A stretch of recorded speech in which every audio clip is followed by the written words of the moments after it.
গরমে একদম অতিষ্ঠ হয়ে চলে এসেছিলাম কক্সবাজার এবং 5 স্টার হোটেলে কি বাফেট খেলাম এবং আমাদের যাওয়ার জার্নিটাই থাকছে আজকের আমার এই ভিডিওতে। So welcome to my blog and welcome to my বিন্দাস লাইফ। Good morning everyone. আজকে সকালটাই শুরু করেছিলাম খুব সুন্দর একটা ওয়েদার দিয়ে এবং সুন্দর একটা পরিবেশ মাধ্যমে।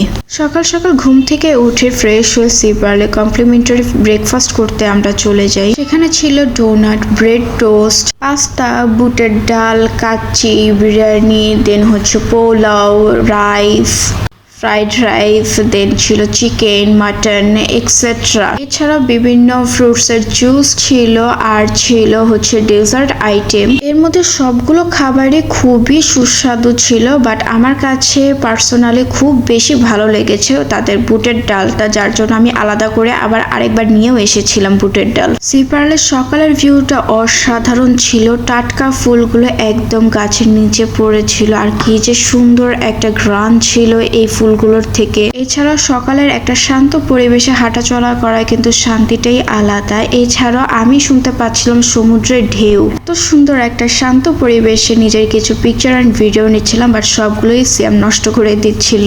এইরকম সুন্দর একটা পরিবেশে নিজে না আসলে কিন্তু বোঝাও যাবে না যে আসলে কতটা শান্তি লাগে এখানে আসলে। আসার পর থেকে একবারও সমুদ্রের পাড় যাওয়া হয়নি, তাই রেডি হয়ে সমুদ্রের পাড় যাব আর কিছু পিকচার অ্যান্ড ভিডিও নিয়ে নিব। সমুদ্র আমার অনেক ভালো লাগে। তোমরা কারা কারা আছো সমুদ্র ভালো লাগে কমেন্ট সেকশনে অবশ্যই আমাকে জানাবে। অনেকগুলো ড্রেস নিয়ে এসেছিলাম, তাই এক একটা ড্রেস চেঞ্জ করে পিকচার এন্ড ভিডিও নিচ্ছিলাম আর কি যে ভালো লাগছিল এই পরিবেশের মধ্যে থাকতে। সমুদ্রের পাড় আসলে কেন যেন এত শান্তি লাগে যে মনের ভিতর যত দুঃখ কষ্ট যাই থাকুক না কেন সব দূর হয়ে যায়। সেদিন এতই রোদ ছিল, বাট বিচের পাড় এসে দেখলাম এতটাই বাতাস, মনটাই ঠান্ডা হয়ে গেল। যারা গরমে একদম অতিষ্ঠ হয়ে গেছেন তারা জলদি চলে আসেন কক্সবাজারে, একদম শান্তি একটা পরিবেশে।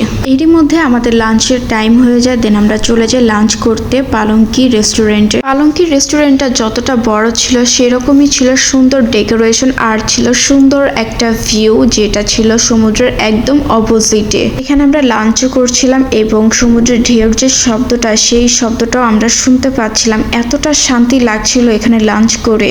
লাঞ্চ আইটেমে আমরা নিয়েছিলাম ভাত আর একটা মাছ আইটেম। এই মাছটার নাম আমার ঠিক এখন মনে নেই, বাট মনে পড়লে আমি অবশ্যই কমেন্ট সেকশনে তোমাদেরকে বলে দেব। আর ছিল মাছের ভর্তা আর ছিল পাহাড়ি মুরগি, সাথে ছিল তাদের স্পেশাল ঘন ডাল। আমার যেহেতু ভর্তা খুবই পছন্দ তাই আমি তাদের শুটকি ভর্তা ছিল একটা, সেটা আমি নিই আর ভর্তা দিয়ে আমি সব ভাত খেয়ে ফেলি, কারণ ভর্তা হলে আমার আর কিছু লাগেও না। তাদের খাবারগুলো এতটাই মজা ছিল যে আমি ভরপুর পেটে খেয়ে ফেলি সবগুলো ভাত। আর সিয়ামকে বলছিলাম কেন আমরা এই হোটেলটা আগে আসলাম না, আগের দিন কেন এসে এখানে খেলাম না। দেখতে দেখতে সময় হয়ে গেল চেক আউটের, তাই আমরা চেক আউট করে চলে যাচ্ছি এয়ারপোর্টে। আর তাদের ট্রান্সপোর্ট যে সার্ভিসটা সেটাও ছিল কমপ্লিমেন্টারি, হোটেলের সাথেই ছিল। তো তারা আমাদেরকে কক্সবাজারের যে এয়ারপোর্ট সেখানে তারা আমাদেরকে পৌঁছে দিচ্ছিল। So bye bye Sea Pearl, দেখা হবে কোনো এক ওয়েদারে কোনো এক সুন্দর একটা দিনে। যেতে যেতে সমুদ্রগুলো দেখছিলাম আর এতটাই খারাপ লাগছিল সমুদ্র ছেড়ে যেতে, বাট কিছু করার নেই, বাসায় একদিন তো যেতেই হবে। সো আজ হোক বা কাল হোক। সো চলে আসলাম কক্সবাজার এয়ারপোর্টে। এয়ারপোর্টের সব কার্যক্রম শেষ করে আমরা অনেকক্ষণ ওয়েট করছিলাম প্লেনের জন্য, কারণ টাইমলি প্লেনটা আসেনি। তো এখানে আমাদের অনেকটা টাইম চলে যায় এবং ফাইনালি প্লেনটা আসে। দেন আমরা বিসমিল্লাহ বলে বাসা যাওয়ার উদ্দেশ্যেও রওনা দিয়ে দিলাম। আমরা গিয়েছিলাম ইউএস বাংলা, সেখানে তারা কমপ্লিমেন্টারি হিসেবে আমাদেরকে কিছু স্ন্যাক্স আইটেম সার্ভিস করে। স্ন্যাক্স আইটেমের মধ্যে ছিল একটা কুকিজ আর ছিল একটা চিকেন স্যান্ডউইচ, সাথে ছিল একটা ছোট পানির বোতল। প্লেন জার্নি হোক বাস জার্নি হোক যে জার্নি হোক না কেন আমি অলওয়েজ জানালার পাশে সিট নিই।